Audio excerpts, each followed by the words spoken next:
Lesson 8-7, solving trig equations. So in our last lesson, for some of the problems you will need a calculator for. We'll talk about that in a moment, but make sure you have one ready. It's kind of exciting where we've built up this idea of trigonometry. We've built up some identities. Now we have some equations, and then from equations, we're ultimately looking for some solutions. So we're going to teach you when you solve a trigonometry equation.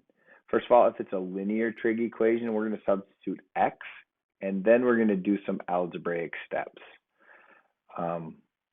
After we solve that for x, we're going to substitute the trig function back in for x, and then we're going to either use inverse trig on our calculator to find the angle, or if it is a common ratio, then we're just going to use our unit circle to find that. So I'll talk about that in a little bit. After we do that, there's one more step. We're going to use reference angles, and we're going to use the idea that we know that some of these ratios occur more than once on the unit circle, depending upon whether they're positive and negative, and depending upon whether they're an x or y value or a tangent, which is a ratio of those, they could occur in multiple quadrants. So we'll talk a little bit about that. So this first example says find all the angles between 0 and 360 that satisfy the equation below to the nearest tenth of a degree if necessary. All right, so the idea is that this is a linear trig equation. So where we see sine of b, we want you to think about that and substitute an x value there. So this equation could look like 6 times x plus 3 equals 4 times x plus 5. Now this is a linear equation, something that we have seen before. We've done this many times in our algebraic life. We're going to bring the x's to one side, the numbers to the other side. So this is going to be 2x equals, we're going to subtract 3. I'm doing most of this in my head right here. So I get 2x equals 2, divide both sides by 2, x is 1. Okay, so after we get there, we're now at this. We're going to substitute the trig function back in for x. In other words, the trig function was, in this case, the sine of angle B is equal to 1. All right, so what we're going to think about here, this is a trig ratio. We're looking for the y value. So this is the sine is the y value. Remember, it goes cosine, sine. These are all the coordinates on the unit circle. And we're looking for a y value here that's equal to 1. Well, we know that this point right here is 1, 0. So that's not it. We know this point is 0, 1. Bingo. Right there.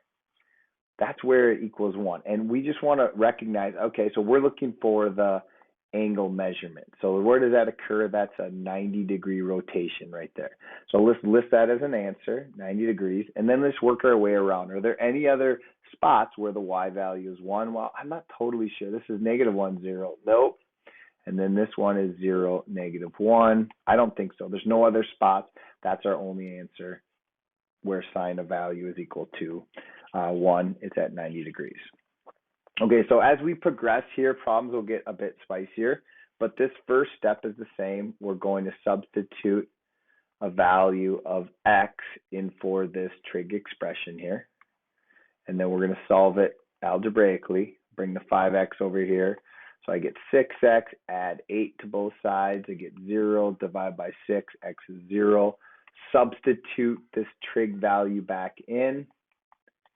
So this trig expression that we took out goes back in here, and then we say to ourselves, okay, where is the tangent of x equal to 0? Well, remember the tangent is the sine of the angle over the cosine of the angle. So that would be, this is the, remember cosine is the x value, this is the y value. So when I'm thinking about this, I'm trying to find where is this equal to 0. Well, remember I did on the previous page, talked about your points here. This is 1, 0. This is 0, 1. This is -1, 0. And this is 0, -1. Okay, so I want this ratio to be equal to 0, and sine is the y value. So this is 1 over 0. That's undefined. This is undefined. So in this case, this ratio is 0 over 1. So right here, what rotation is that? That's 0 degrees. And then this rotation, 0 over -1. That also is 0. So this rotation, that's 0, 90 degrees, 180 degrees. So we have two values on the unit circle where that ratio, the y value over the x value, is equal to 0. Find those two values, circle, done deal. Okay, question 3, we're going to start to use our calculator now because we're going to find a ratio that we haven't seen before. We've seen 0 before, we've seen 1, we've seen 1/2, we've seen √3 over 2, so on and so forth. We've seen all those ratios, but here we haven't. So let's go through our algebraic steps here.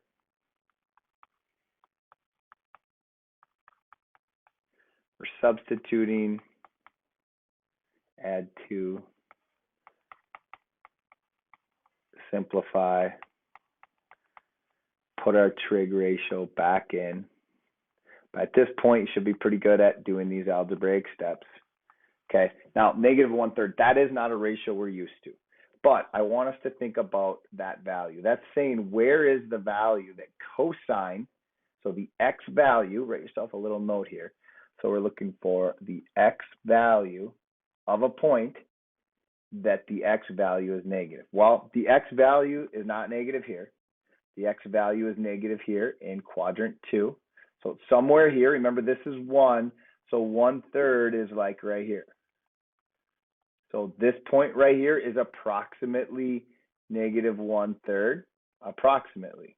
I don't know what the y value is, but I know that x value is -1/3. And then this point down here is approximately -1/3. All right, so I need to find that particular angle. And what I'm going to do here is I'm going to use my calculator, and I'm going to use on my calculator, I'm going to go inverse cosine of -1/3. And that's going to tell me the reference angle. Okay, so let's do that. Let me grab a calculator and make sure we're in degrees, but we're going to go inverse cosine, -1 divided by 3. Okay, we're going to hit enter. So I'm going to write down that reference angle. And what does it say? It says to the nearest tenth of a degree. So 109.5, 109.5. Let's write this down right here.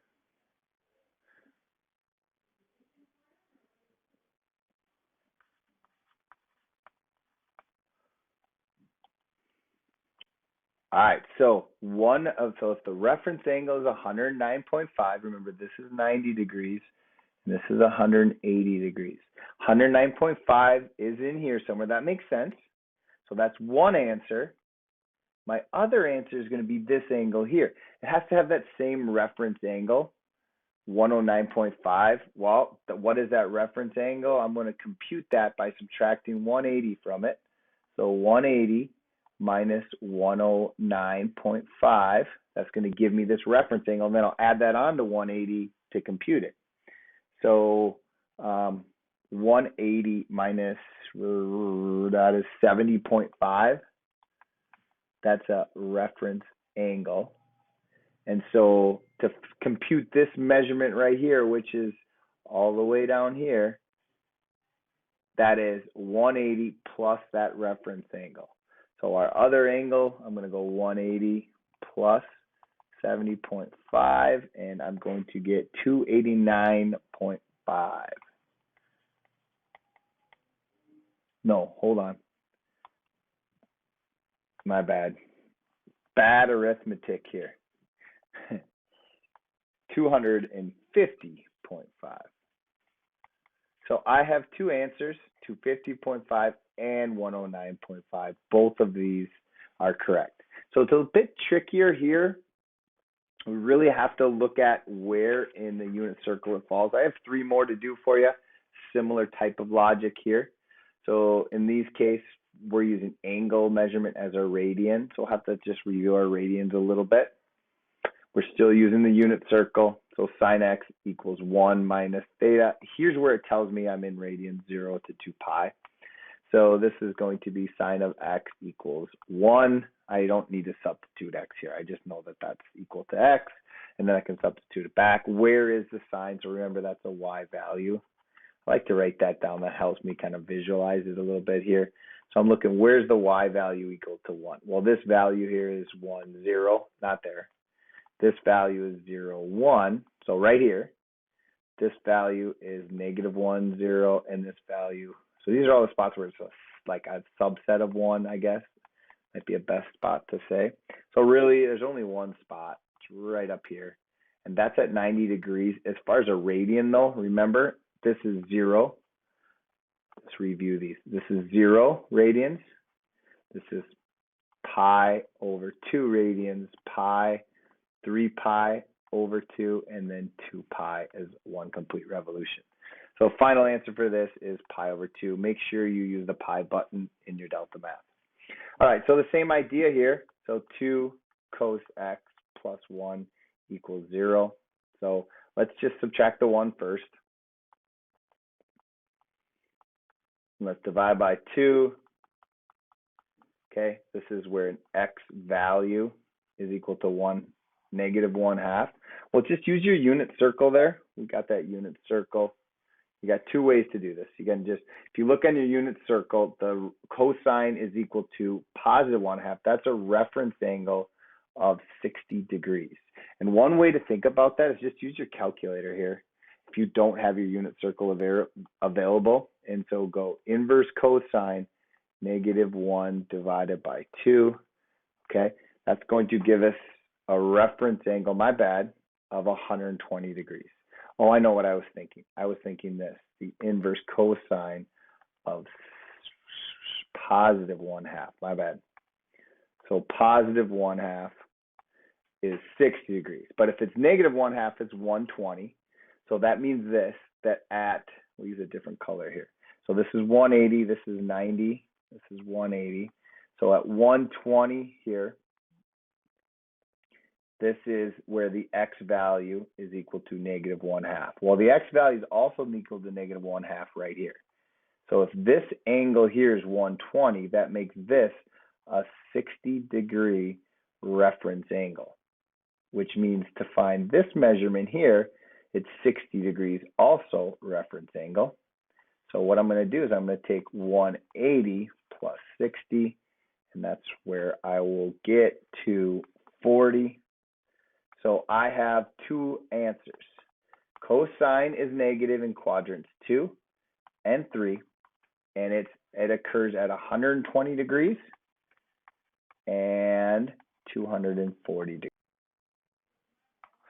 So I almost got tricked here. I got excited and I was going to just box this in, but I forgot that we are finding radian measurements. And I know that because it says radian measurements here. And I know that because of this right here, between 0 and 2 pi. I like using degrees for my reference angle here. Then I can get exact values on my calculator if I needed to. And then you got a couple choices. You can either just look on your unit circle and look at what those radian measurements are on the unit circle. I think that's probably the easiest for you to do. And so go to 120 and go to 240. You can write down those radian measurements. Another way to think about it is just to convert here. And so when I convert, I got 120 times pi over 180. Use this conversion, that's 120 pi over 180, which simplified, and again, like I said, use your unit circle. It's just much easier. But simplify that, that's 2 pi over 3. So this is 2 pi over 3, and then this one 240. So 240 times pi over 180. Go to your unit circle at 240 here, and you'll see that that is 4 pi over 3. Okay, so don't get too hasty here before you circle or box in or submit your answer. Make sure you check what it wants it in. In this case, it wants it in radians. All right, one more here. So in this particular problem, we are isolating this variable here. Let's get this over to the other side. So 3 tan x equals positive square root 3. Divide by this number 3. We're going to divide both sides by it. Boom, boom. So this is tangent of x equals square root of 3 over 3. You can use your unit circle on this here, and you can see where that happens. You can go inverse tan and type this into your calculator. You're going to get a reference angle of 30 degrees. All right, so where is tan positive? Let's think about that from our studies. Tangent is positive in a couple locations. It's positive up here, not here, not here, and it's also positive here because tangent is two values, sine over cosine. So both values are negative of the coordinates here, and that creates a positive ratio, and this creates a positive ratio because both values of the coordinate, sine and cosine, are positive. So two spots right here at 30 degrees. Remember, we're going to do it as a radian. So look at your unit circle there. I'll use a unit circle for this one. 30 degrees is pi over 6. And then the other one, since a reference angle of 30 degrees, we want this reference angle to be 30 degrees. And it's 30 degrees past 180. So this is 180 plus 30. That's 210. And then look on your chart or convert like we did down here, multiply by 180 or pi over 180. Any way you slice it, you are going to get 7 pi over 6. That's this angle down here. So two answers here, heart it or box it.